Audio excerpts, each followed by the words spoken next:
first half, Spencer Rattler seemed to have a lot of success stepping up into the pocket and getting the ball off.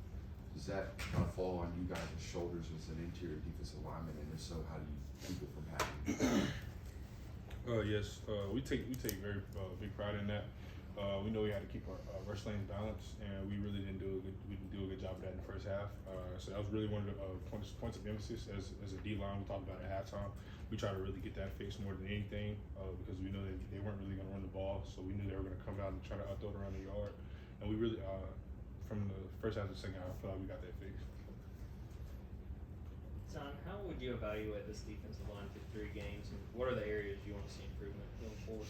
I feel like we're playing very hard, but at times I feel like we're just existing out there, not really getting a lot of push and getting a lot of pressure. But it's been times that we have hit the quarterback and got back there to him. So I feel like we just got to do it on a more consistent basis. Zion, I guess putting your veteran coach's hat on, like how quickly were y'all able to kind of switch that, saying they're not going to try and run, so we're going to switch that? And how common is that really? Because obviously nobody has run on y'all well the last 3 years, so it seems like the best strategy to do what they did. We talked about it throughout the week, but I think it really hits him when we get out there on Saturdays because a lot of teams might try to go play action shots, or they might try to start out running a little bit just to keep us honest. But we know once that second, third series comes around, it's turning a lot of play action. They might run it here once or twice sparingly, but we know a lot of teams probably gonna try to chuck it downfield on us, and we just got to be ready to transition rush, get to the quarterback. Yeah, what did you see out of Mike Howell specifically this past Saturday? It seemed like in the second half particularly, he sort of elevated his game to another level when Georgia needed it most. Just doing what Mike Hill does, being that relentless pass rusher that we know he is, and that I know he wants to be, and just Kel being Kel, really, just him going and trying to get the quarterback.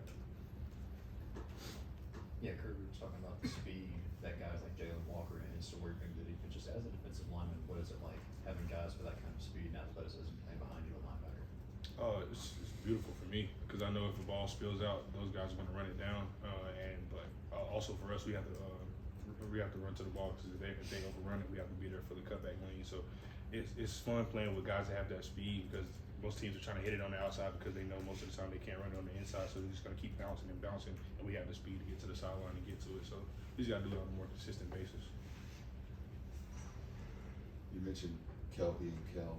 How quickly, when he got to campus, did you notice, like, all right, he's pretty talented?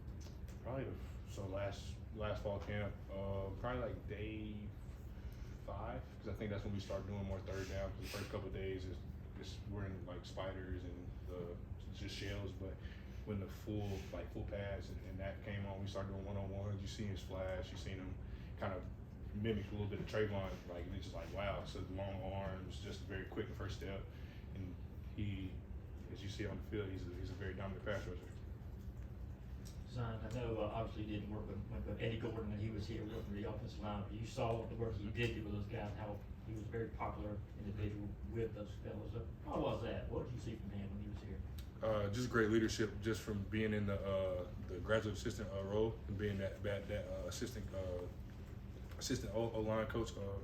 A lot of the team has respect for Coach Gordon. He has done a lot for us, and a lot for me, just getting me ready for those scout looks the past 2 years. And I tip my hat to him. I'm glad that he has a job. When I found out we were playing him and he was there, I kind of lit up a little bit. So I'm just glad that he's prospering and doing a great job. How ready is he gonna have those guys to play y'all? Ready. I can hear him now saying, "Let's go." Just in that little high-pitched voice saying, "Let's go." I can hear it now. You're talking about pressures by the defense. Do you guys, as a defense, have a goal per game? How many is considered good? As many as we can get. We don't really set out goals. We know a lot of the time goals really don't. Individual goals really don't matter. It's the team goals. Like Michael said probably a couple weeks ago. That's why you don't really see a lot of 15 sack guys, 10 sack guys here. It's because it's collective defensive effort. So we don't really set a lot of goals. I'm talking about collective goals for the defense, not your individuals for pressures. Just as many as we can get. Yeah. Okay. Zion, what have you seen from Warren in the way he's kind of at quarterback so far, and just what he brings to the defensive line? just that switch. Warren's had it the whole time he's been here. He gets in his ruts sometimes, and like I tell him all the time, like, come on, like I know what you can do. I know the guy that you are. I know who you want to be, and I just kind of like push him to be there and really get to the QB because I know where he wants to get in this next year and a half. So. You always been willing to talk to your teammates like that and encourage them, almost critically, and if so, or if not, when did that, change for you? It's just the culture of the defensive line room since I've been here. We've all been able to criticize each other and be able to take it because we know it's a culture of men in that room, and once we leave this university, we want to be ready for all walks of life, ready for anything, ready for any kind of coaching, any kind of just anything. So I think it's just like the way our culture is in the defensive line room. Just wondering, do you seek out or do you read like, criticism of the team and that kind of stuff? I mean, coverage of the team, or do you try to stay insulated from it? Like, whatever narratives are going on, right now, Georgia red zone problems and different things like that. Or do you just try to shut all that stuff off? What's your approach to that? When you say coverage, what do you mean, like the Yeah, headliners? what we're writing and what people are saying about the team. Obviously you guys, two-time national champions, so they can't be as good. Here's proof of that, Mm-hmm. right? It's just going back to that stuff Coach Smart talks about. Don't listen to the rat poison. Just trusting the guys and the people that's in this building because we know what we have, we know where we want to be, and we know we have to play better because we're sometimes our best critics and our worst critics.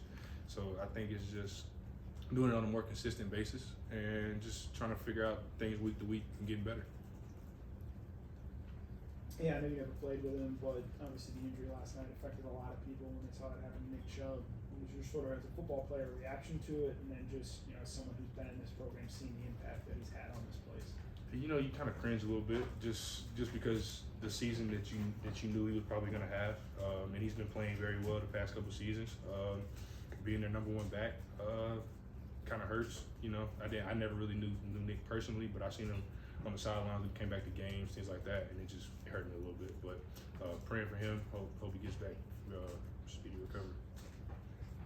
Coach Smart talked yesterday about wanting to see the defense step up in the red zone and being able to get those stops. What are the keys to that as a defense? And what do you guys need to see improvement on going forward when it comes to the red zone? Just the number one thing we always speak about when we get in the red zone, no one in our end zone. That doesn't matter if the first group's out or the rotational guys, no one in our end zone, and we just have to take pride in that from week to week. We know that's kind of where we're falling. Now we're falling off, but that's kind of like where everybody's going to attack us right now, especially when they get down there. So we just got to stand on 10 and really bow our necks and not let people in the end zone. It wasn't just a red zone score, it was a rushing red zone score. And Coach Smart said that's apparently against the rules here at Jordan. So when you break a rule like that, what's the punishment? Nah, just closing your eyes when you're watching film. Don't even want to see it. Just makes your stomach sick. We show our standings every week, and just with us being fifth in rushing defense right now, it makes me sick. I want to fix it right now, but I can't fix it until Saturday. So just focusing on daily improvement, making sure that when we do those goal line parts of practice, we really hone in and make sure that nobody's in our end zone, even if it's our one offense, like they don't get in the end zone. So we just try to make sure we focus on that. To follow up on that, how is defending the run in the red zone maybe different than it might be, towards the middle of the field? It's just the space is a lot tighter. It's not really a threat of shots. Maybe play action, but once people get down there, they're gonna try to get the big guys in. We got to go bigger personnel, and they're just gonna try to mow us just because it's the Georgia defense. They want to be able to say they ran it in on us, and we know we just have to stand on our principles and stand on our morals about that. Good time for 2 more questions. Anyone? One more? All right, okay. Thanks, Zion. Thank you.